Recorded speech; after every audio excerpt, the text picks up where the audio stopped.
Bismillahirrahmanirrahim. Alhamdulillahi rabbil alamin, wassalatu wassalamu ala rasulil amin, Nabiyyina Muhammad ibn Abdullah wa ala alihi wa sahbihi ajma'in, amma ba'd. Sambungan pelajaran kita dalam kitab Penawar, dalam kitab kita Anak Kunci Syurga. Jadi Anak Kunci Syurga ni ditulis setelah dia tulis kitab Penawar bagi hati, kan. Jadi dalam kitab Anak Kunci ini kita telah baca dalam muqaddimah dia, dalam perbincangan kita yang lepas, iaitulah tentang manhaj Ahlus Sunnah wal Jamaah. Kita sudah kenal dah siapa Ahlus Sunnah. Ahlus Sunnah iaitulah orang yang berpegang dengan sunnah Nabi sallallahu alaihi wasallam. Jadi mereka ini bukan golongan-golongan sesat seperti Jahmiyah, Mu'tazilah dan juga golongan Rafidah dan lain-lain. Mereka ialah Ahlus Sunnah, orang yang berpegang dengan sunnah Nabi sallallahu alaihi wasallam. Sambungan kita sikit lagi dalam pendahuluan dalam muqaddimah itu, di antara manhaj Ahlus Sunnah, apa dia kata sini, dan tiada mengetahui mereka itu. Jadi Ahlus Sunnah ni tidak tahu bahawa ayat Quran dan hadis mutawatir, bahkan ahad, apabila menerima akan dia oleh umat, nescaya memberi faedah ia akan ilmu yakin. Jadi golongan-golongan lain seperti Mu'tazilah dan kawan-kawan dia mengatakan bahawa hadis-hadis ni, ahad dan sebagainya ni tidak memberi keyakinan kepada dalil itu. Karena itulah mereka lebih suka berpegang kepada dalil akal daripada dalil hadis Nabi sallallahu alaihi wasallam. Cuma kita tengok di sini, apa bezanya hadis ahad dan hadis mutawatir itu? Apa dia perbezaan hadis ahad dan hadis mutawatir? Hadis mutawatir ini iaitulah hadis yang diriwayat oleh ramai rawi dia. Rawi dia mari dengan jalur yang begitu ramai. Tuhilul adah, yang pada adanya mustahil mereka ini boleh berpakat untuk buat dusta ke atas Nabi sallallahu alaihi wasallam. Itu dia panggil hadis mutawatir. Mutawatir ni maksudnya apa? Hadis yang diriwayat oleh ramai di kalangan sahabat. Mutawatir ini terbagi kepada dua kategori. Satu dipanggil mutawatir lafzi. Lafaz dia sendiri itu mutawatir. Seperti hadis sabda Nabi sallallahu alaihi wasallam, "Man kadzaba alayya muta'ammidan falyatabawa maq'adahu minan nar." Siapa yang buat dusta ke atas aku secara sengaja. Dusta sengaja. Dia tahu hadis ini bukan hadis. Dia reka-reka buat hadis. Ini bahayanya. Kalau kita tahu bukan hadis, kita jangan kata ini hadis Nabi sallallahu alaihi wasallam. Nabi kata falyatabawa maq'adahu minan nar, maka ambillah tempat duduknya di mana? Dalam neraka. Hadis ni diriwayat oleh siapa? Bid'atun wa sab'una sahabiyan. Lebih daripada 70 orang sahabat meriwayatkan hadis, siapa yang mendusta ke atas aku ini, maka tempat duduknya neraka. Itu dia panggil hadis mutawatir lafzan wa ma'nan, ataupun mutawatir lafzi. Ada juga dipanggil mutawatir maknawi. Mutawatir maknawi ini, mutawatir maknanya bukan lafaznya, seperti hadis mengangkat tangan. Telah diriwayat oleh, ada 100 hadis, sapu di atas khuf, diriwayat oleh berpuluh orang sahabat. Dan juga hadis tentang azab kubur, juga ramai. Jadi itulah khabar, cerita hadis mutawatir, mana hadis yang diriwayat oleh ramai di kalangan sahabat, yang tidak mungkin mereka ini berpakat untuk melakukan pendustaan terhadap Rasulullah sallallahu alaihi wasallam. Apa dia pula hadis ahad? Tanda situ. Hadis ahad iaitulah hadis yang tidak tercapai, tidak sampai kepada syarat mutawatir. Tetapi dia ni masih dalam kategori hadis sahih. Cuma rawi dia tidak seramai hadis mutawatir. Hadis ahad ini terbagi kepada hadis masyhur, hadis aziz dan hadis al-gharib. Jadi yang pentingnya hadis ahad ini, contohnya hadis niat. Niat ni masyhur tak masyhur hadis? Sangat masyhur, innamal a'malu binniyat. Tak ada orang tak ingat hadis ni. Betul tak? Hadis ni diriwayat oleh Sayyidina Umar bin Khattab radhiyallahu ta'ala anhu daripada Nabi sallallahu alaihi wasallam. Tak ada orang lain riwayat. Dia tu panggil hadis ahad. Mana jalur dia mari daripada tak ramai orang. Dia Sayyidina Umar je lalu ke Nabi. Tapi hadis ini diriwayat oleh Imam Bukhari. Maka hadis ini sahih dia. Cuma perbezaannya di antara Ahlus Sunnah dengan orang lain ini yang mengatakan bahawa hadis ahad ini tidak mendapat keyakinan. Dia hanya bersifat zanni. Oleh kerana dia bersifat zanni, maka kita tidak terima dia sebagai hukum. Kita ambil dia sebagai ambil akal mendahului hadis ahad. Jadi itu dia panggil. Maka ulama-ulama Ahlus Sunnah mengatakan bahawa hadis ahad ini sudah diterima dalam hukumnya, dalam semua perkaranya. Tengok ni. Jadi kata dia, apabila menerima akan dia oleh umat, hadis ahad ini telah diterima oleh umat. Ulama Ahlus Sunnah telah menerima hadis ahad ini sebagai hadis yang sahih yang diriwayat oleh Bukhari dan lain-lain ulama. Nasya yang memberi faedah ia akan ilmu yang bangsa yakin. Jadi mengikut jumhur majoriti ulama Islam bahawa hadis ini juga termasuk dalam hadis yang diterima secara yakin. Bahkan ia satu bahagian daripada dua bahagi hadis yang mutawatir, dan tiada di antara ulama salaf pada demikian itu bersalah-salahan. Jadi ulama-ulama salaf, ulama-ulama yang terdahulu tidak berbeza pandangan mereka di dalam menerima hadis sama ada mutawatir atau ahad. Kalau dia sahih sanadnya daripada Nabi sallallahu alaihi wasallam, maka dia mutawatir ahad juga diterima sebagai salah satu daripada dasar dalil dalam perundangan Islam. Berkata Imam At-Tahawi. Imam At-Tahawi rahimahullahu taala, Abu Ja'far At-Tahawi ini ada sebuah kitab kecil. Kitab ni nama dia disebut dengan nama Aqidah At-Tahawiyah. Mana dia Tahawi yang tulis. Jadi banyaklah, biasalah ulama-ulama ni bila seorang tu tulis kitab, dia nisbahkan kitab itu kepada nama dia. Macam Al-Ghayat wa Taqrib, kitab fiqh tu yang kita belajar. Dinisbah kepada penulisnya Al-Qadhi Abi Suja'. Jadi dia panggil matan Abi Suja'. Jadi matan ni, jadi yang ni dia sebut dengan nama matan At-Tahawiyah. Abu Ja'far At-Tahawi ini seorang tokoh ulama yang masyhur. Dia tulis sebuah kitab kecil, nama dia Matan At-Tahawi.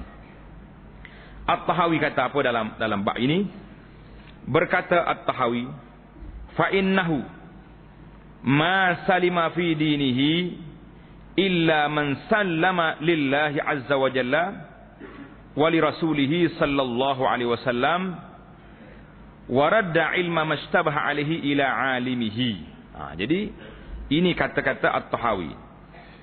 Maksud dianya, artinya bahawasanya masalima, tiada sejahtera dalam agama seorang itu, tidak selamat agama seorang itu, melainkan mereka yang menerima bagi Allah Ta'ala, salimalillah, sallamalillah, mana orang yang serah diri, tunduk kepada peraturan Allah, perintah Allah Ta'ala dan perintah Rasulnya sallallahu alaihi wasallam. Jadi dalam syarah dia kata apa?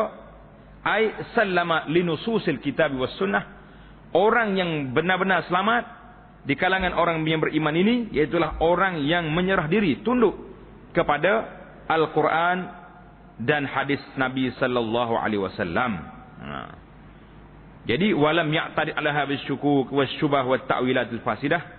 Mereka tidak menolak Al-Quran dan hadis Nabi yang jelas, yang sarih itu, dengan takwil-takwil atau kesamaran-kesamaran yang jauh itu.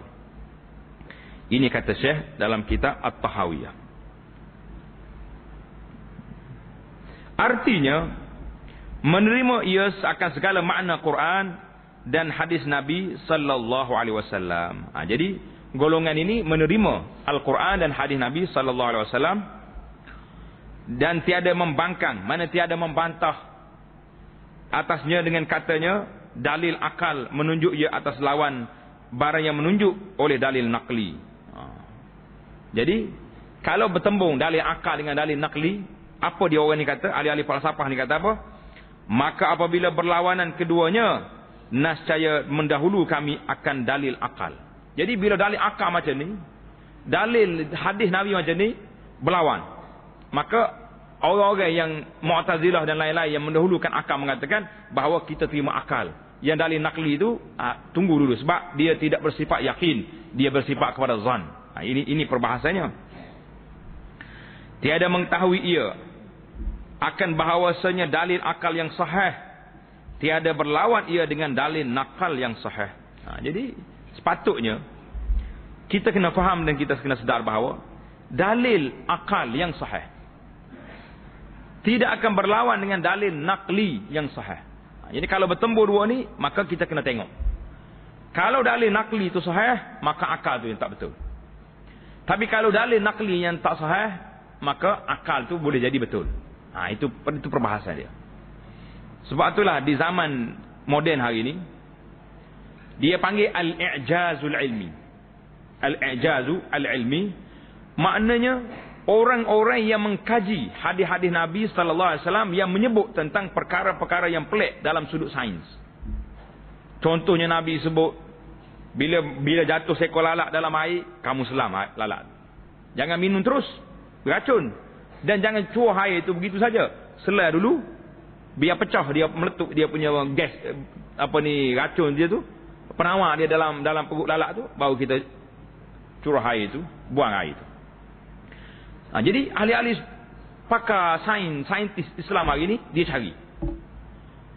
cari masuk kimia, masuk dalam makmal, masuk apa, dia nak test hadis Nabi ini betul. Dia kata kalau hadis itu sahih, kita akan jumpa natijahnya tepat. Tapi kalau hadis tak sahih, hadis palsu, kita akan cari tak jumpa. Sebab bukan Nabi yang kata, orang lain yang kata. Bila orang lain kata, dia tak ada otoriti, dia tidak ada wahyu, maka mereka tidak akan jumpa lorong. Ini cuba kita baca dalam Al-Quran dan sains dan hadis Nabi SAW disebut dengan bahasa hari ini, dengan sebut dia nama al-i'jazul ilmi. Maknanya sains, perkara-perkara yang pelik dalam sains tapi telah terdapat dalam Al-Quran dan hadis Nabi SAW. Jadi kita kena nampak di sini bahawa akal yang sahih, yang salim, yang sejahtera itu tidak akan bercanggah dengan dalil yang sahih. Dalil yang sahih tidak akan bercanggah dengan akal yang sejahtera. Tapi kalau akal itu tak betul, dia dalil tak sahih pun tak betul dia tu. Al-Imam Al-Bukhari Muhammad Al-Imam Abu Abdullah Al-Bukhari rahimahullahu taala, dia kata apa? Menceritakan daripada Imam Muhammad bin Syihab bin Muslim Az-Zuhri rahimahullahu taala. Imam Bukhari menceritakan dalam bab qaulillahi taala, dalam bab firman Allah taala, ya ayyuhar rasul balligh ma unzila ilayka min rabbik wa illam taf'al fama ballaghta risalatah. Wahai rasul, hendaklah kamu sampaikan apa yang disampaikan kepada kamu, diturun pada kamu daripada Tuhan. Allah Taala perintah kepada Rasulullah sallallahu alaihi wasallam supaya menyampaikan apa yang Allah Taala turunkan kepadanya.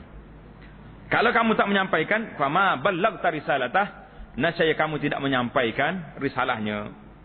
Jadi bila sebut ayat ni, kata Imam Muhammad bin Muslim bin Syihab Az-Zuhri, seorang tokoh ulama hadis yang hebat, dia kata apa? Minallahir risalah wa minar rasulil balagh wa alaina taslim. Di tiga komponen ni tak boleh pisah. Artinya daripada Allah Taala utusan ini, risalah, utusan ini, pengajaran ini daripada Allah, mana wahyu daripada Allah. Wa minar rasulil balagh, dan daripada Rasulullah sallallahu alaihi wasallam al-balagh, yakni menyampaikan segala apa yang Allah Taala turunkan kepadanya. Wa alaina at-taslim, yang ketiga, ke atas kami, wajib ke atas kita menerimanya, tunduk kepada Al-Quran dan hadis Nabi sallallahu alaihi wasallam. Jadi cantik Muhammad bin Az-Zuhri rahimahullah taala ketika menghuraikan hadis ini, telah dinukilkan oleh Al-Imam Muhammad bin Ismail Al-Bukhari rahimahullahu taala. Habislah kita dalam mukaddimah, kita pergi pula kepada aqaidul iman. Perbincangan yang pertama tentang aqaidul iman. Apa dia aqaidul iman itu? Ketahui olehmu dengan yakin dan i'tiqad olehmu. Apa makna i'tiqad? Putuskan, simpulkan dalam hati kamu. Itu makna i'tiqad. Dengan putus, tidak ada ragu-ragu lagi bahawa Allah Ta'ala satu, esa, tiada yang menyekutu baginya, tidak ada sekutu bagi Allah, tidak ada kawan, tidak ada siapa saja yang bersama dengan Allah. Kerana firman Allah Ta'ala, Bismillahirrahmanirrahim. Qul huwallahu ahad. Allahus samad. Lam yalid wa lam yulad wa lam yakul lahu kufuwan ahad. Jadi surah Al-Ikhlas ayat 1 hingga 4. Artinya, bersabda olehmu, yakni kata olehmu wahai Rasulullah sallallahu alaihi wasallam, Tuhan aku yang bertanya kamu daripadanya, Tuhan aku yang kamu tanya siapa dia Allah itu, iaitulah Tuhan yang satu, yang tunggal, yang esa. Allah yang tiada diqasad padanya segala hajat selama-lama. Allahus samad. Mana Allah Ta'ala yang tidak berajak pada apa-apa benda. Manusia yang berajak kepada dia. Lam yalid walam yulad, tiada ia beranak dan tidak diperanakkan akan dia. Dia tak beranak, anak dia sendiri pun tidak dilahirkan. Ini Allah. Kalau di hari ini ada setengah manusia ni dikata Allah ada anak, ada isteri, itu bukan Tuhan tu. Dan tidak ada baginya bandingan yang menyerupainya. Dan bahawa lepas pada menyerupainya tutup kurungan, tamaklah huraian tafsir kepada ayat Qul huwallahu ahad. Dan bahawasanya ini kita kena faham. Yang pertama sekali kita kena tahu Allah Ta'ala itu esa, tunggal, tidak ada sekutu baginya. Yang kedua, dan bahawa tiada ada sesuatu yang seumpama dengan Allah. Pegangan kita, akidah kita yang kedua, Allah Ta'ala tidak ada sesuatu yang menyerupai dia, tak ada. Kerana firman Allah Ta'ala, laisa kamitslihi syai'un wa huwas sami'ul basir. Tengok dalam kurungan tu ada sebelah 42. 42 tu nombor surah, 11 tu nombor ayat.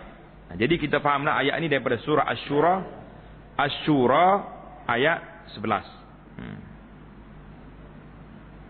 Artinya, dan tidak ada sesuatu yang seumpama dengan Allah Ta'ala, dan ia jua yang sangat mendengar lagi sangat melihat. Ini sifat Allah. Lepas melihat tutup kurungan. Jadi kita kena tengok ayat laisa kamitslihi syai'un ini, inilah ayat yang paling utama. Yang kita kena pasak dalam hati kita, Allah Ta'ala tidak sama dengan mana-mana makhluk. Dan makhluk tidak sama sama sekali dengan Allah Subhanahu Wa Ta'ala. Jadi bila kita belajar tentang ayat-ayat yang menyebut tentang sifat Allah Ta'ala nanti, ataupun nama-nama Allah Ta'ala, kita jangan duk fikir Allah Ta'ala ini sama dengan makhluk lah. Tak ada sama. Laisa kamitslihi syai'un. Letak di situ. Ini kaedah yang paling besar sekali. Bila kita nak sebut tentang Allah, tentang nama-nama Allah, tentang af'alullah, tentang sifat-sifat Allah, maka kita kena pasang dia dengan ayat ni. Laisa kamitslihi syai'. Macam mana Allah Ta'ala sifatnya macam ni, tapi itu kena kemas. Dia tidak ada satu yang menyamai Allah. Tak ada. Kalau orang kata ni sama, lah, bukan Allah, itu makhluk. Allah Ta'ala macam mana dia? Macam dia. Yang ketiga, dan bahawasanya Allah Ta'ala itu Tuhan yang sedia ada. Tidak ada permulaan baginya, dan yang berkekalan, tidak ada kesudahan baginya. Tidak ada awal, tidak ada akhir, dia sebut di sini. Kerana firman Allah Ta'ala, huwal awwal wal akhir. Suratul Hadid ayat 3. 57 itu nama surah. Ayat tu ayat 3. Artinya Allah Ta'ala jua yang terdahulu dan yang terkemudian. Tak ada orang kemudian lepas pada dia. Habis semua orang mati pun Allah Ta'ala kekal. Setakat kemudian itu tutup kurungan ayat. Dan sabda Nabi SAW dalam hadis doa yang panjang, Nabi kata apa? Allahumma antal awalu falaysa qablaka syai' wa antal akhiru falaysa ba'daka syai'. Jadi hadis ini kita hurah panjang dalam kitab kita Perisai Muslim dulu. Jangan doa Nabi ni Allah Taala Nabi kita sebut ni. Allahumma antal awwalu falaysa qablaka syai' wa antal akhiru falaysa ba'daka syai' wa antal zahiru falaysa fawqaka syai' wa antal batinu falaysa dunaka syai' iqdi 'anid dain waghnini minal faqri. Jadi ayat tu ada. Apa artinya? Wahai Tuhan, Engkau jua yang sedia awal, maka tidak ada sesuatu yang dahulu daripada Engkau. Dan Engkau yang kekal, tidak ada sesuatu yang kemudian daripada Engkau. Tutup kurungan situ. Dan bahawasanya tidak ada yang disembah dengan sebenarnya lain daripada Allah Ta'ala, tidak ada. Kerana firman Allah Ta'ala, La ilaha illa huwar rahmanur rahim. Surah Al-Baqarah ayat 163. Artinya tidak ada yang disembah dengan sebenarnya melainkan Allah Ta'ala sahaja. Dan ia Tuhan yang memberi nikmat yang sebesar-besarnya dan yang memberi yang sekecil-kecilnya. Jadi huwar rahmanur rahim tu. Tutup lepas kecil, tutuplah penjelasan ayat. Berapa dah kita belajar? Yang seterusnya. Dan bahawa Allah Ta'ala itu Tuhan yang maha kuasa. Sifat dia, Allah Ta'ala ni maha berkuasa dia. Al-Qadir. Tidak ada sesuatu yang melemahkan akan dia. Tak ada makhluk boleh melemahkan Allah Ta'ala. Tidak ada. Siapa kata ada, orang tu tak betul. Kerana firman Allah Ta'ala, Inna Allah ala kulli syai'in qadir. Surah Al-Baqarah lagi. Ayat mana? Ayat 20. Artinya bahawa Allah Ta'ala itu sangat kuasa atas tiap-tiap sesuatu. Tutup kurungan. Dan firman Allah Ta'ala lagi, Wa ma kana Allahu liyu'jizahu min syai'in fis samawati wala fil ard.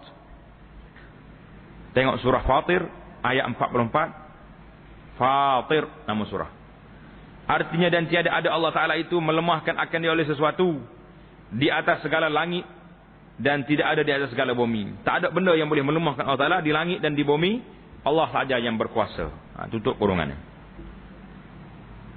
Dan bahawa tidak ada yang terjadi apa-apa saja melainkan dengan apa yang dikehendaki oleh Allah Ta'ala adanya. Benda yang Tuhan nak kehendaki ada. Kalau Tuhan kata tak ada, tak usah duk carilah. Tak usah duk reka cipta, tak akan jadi. Kerana firman Allah Ta'ala, Fa'alun lima yurid. Fa'alun lima yurid. Surah Hud ayat 107. Surah Hud. Artinya, bermula Allah Ta'ala itu sangat memperbuat, ia akan barang yang menghendaki, ia akan dia. Tutup kurungan. Allah Ta'ala buat apa yang dia nak. Tak ada siapa boleh paksa. Kita makhluk ni menunggu arahan. Bila mari arahan, tak nak buat pun, kena buat jugalah arahan.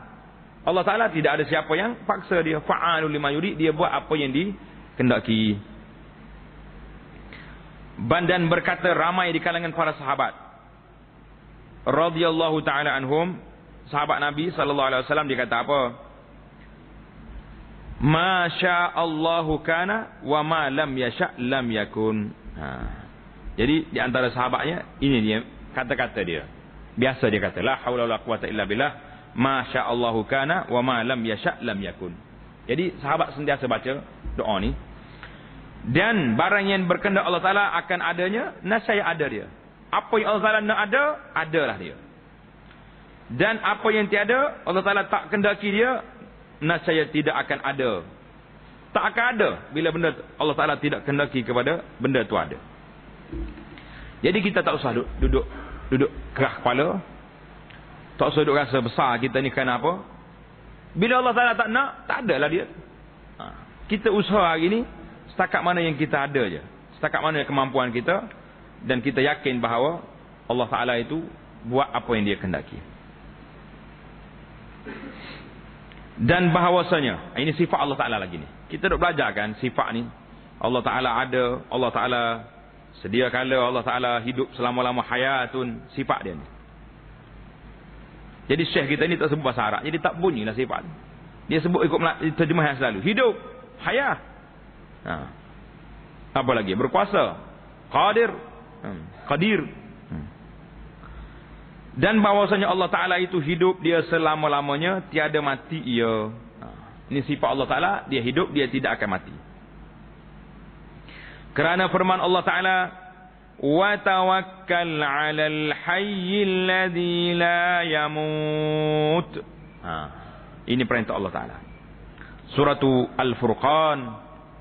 Al-Furqan ayat 58. Artinya, berserah oleh kamu, yakni bertawakal oleh kamu ke atas Tuhan yang hidup, yang tiada mati ia. Tutup kurungan, la yamutu. Jadi kalau kita nak berserah diri, nak minta tolong, nak bertawakal, kita kena tawakal pada siapa? Allah Ta'ala yang hidup, yang tidak mati. Ini kita dah serah diri ke orang mati, apa jadi? Dia pun mati, nak tolong orang lagi. Orang mati boleh tolong orang? Mana boleh tolong orang? Cuma kita yang tak faham yang pergi minta tolong dengan orang mati tak. Pergi cari tok keramat tu, tok keramat ni habis puja. Puja kubur lah, puja apa benda lah. Dan bahawasanya Allah Ta'ala mengetahui, alim, ilmun, aliman. Jadi semua itu mengetahui. Akan tiada sesuatu, tidak ada sesuatu yang tersembunyi daripadanya. Kerana firman Allah Ta'ala, wa huwa bikulli syai'in alim. Al-Baqarah ayat 29. Artinya, dan Allah Ta'ala sangat mengetahui ia akan tiada sesuatu. Tuhan tahu semua apa yang kita buat, yang kita kata ni Tuhan dah tahu semua. Jangan main-main lah. Dan firman Allah Ta'ala, wa ma ya'zubu 'an rabbika min misqali dzarratin fil ardi wala fis sama'.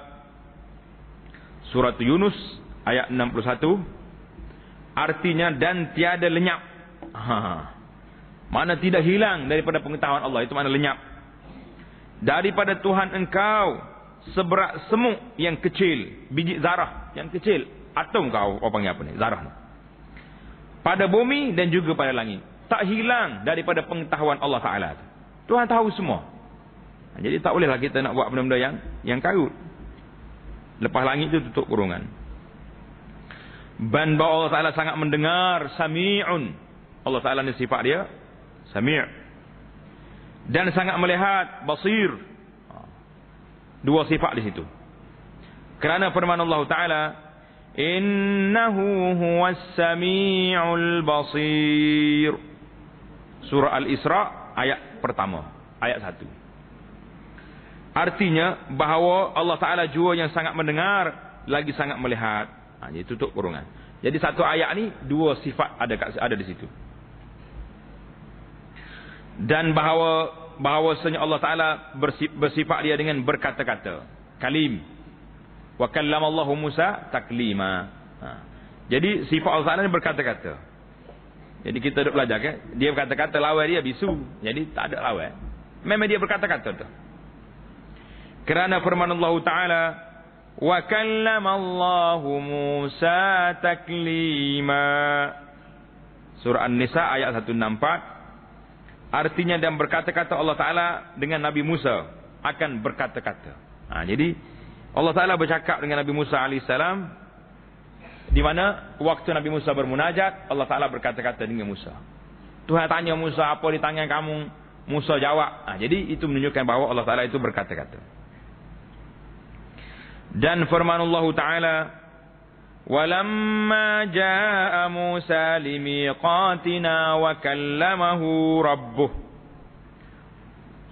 Artinya, setakala datang oleh Nabi Musa pada masa perjanjian kami, dan berkata-kata akan dia oleh Tuhannya. Tutup kurungan. Suratu Al-A'raf ayat 143. Dan bahawa menjadikan Allah Ta'ala akan Nabi Ibrahim AS akan kekasih baginya. Allah Ta'ala jadikan Nabi Ibrahim Khalil. Mana Khalilullah? Khalil. Mana dalilnya? Firman Allah Ta'ala, wattakhadallahu Ibrahim khalila. Jadi Khalil itu maknanya orang yang kekasih pada Allah Ta'ala. Tuhan suka pada, sayang pada dia. Suratun Nisa ayat 125. Dan artinya, dan menjadikan Allah Ta'ala akan Nabi Ibrahim akan kekasih yang patut padan dengan kebesarannya. Jadi yang kekasih itu setakat tu ya terjemah ayatnya. Kemudian huraian dia yang patut dan padan dengan kebesarannya. Macam mana? Allah Ta'ala saja yang mengetahui. Tidak seperti kasih manusia. Kasih manusia lain. Kasih Allah Ta'ala tu cara dia sendirilah. Dan bahawasanya Allah Ta'ala itu berhajat kepadanya oleh tiap-tiap sesuatu. Semua benda atas dunia ini berhajatnya kepada siapa? Kepada Allah. Allah Ta'ala berhajat pada kita? Tak berhajat. Habis kenapa dia suruh kita buat ni? Dia nak beri pahala kepada kita, nak bagi anugerah kepada kita, suruh buat. Tapi kalau kita manusia ni suruh orang buat, kita nak benda tu. Dan terkaya.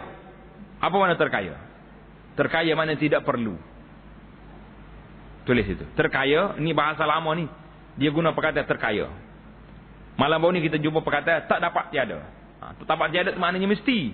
Dia boleh ringkaskan. Jadi kalau kita nak tulis mula, kitab ni jadi baru, tak dapat tiada maknanya mesti. Itu ya, sepatah kalimah. Kalau terkaya, maknanya tak perlu. Maknanya. Dan terkaya ia daripada tiada sesuatu, maknanya Allah Ta'ala tidak memerlukan semua perkara. Tuhan tak perlu. Semua perkara ini perlu pada Allah Ta'ala. Kerana firman Allah Ta'ala, Wallahul ghaniyyu wa antumul fuqara.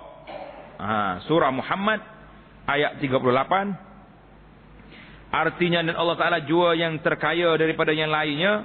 Mana yang kaya maknanya yang tidak perlu pada yang lainnya. Habis.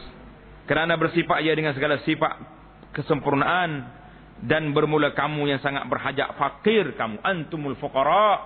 Kamu semua untuk fakir. Berhajat kamu kepada Allah Ta'ala. Kerana kamu bersifat dengan sifat kekurangan. Jadi oleh kerana kita ni kurang, lemah, maka sifat kita ni berhajat kepada siapa?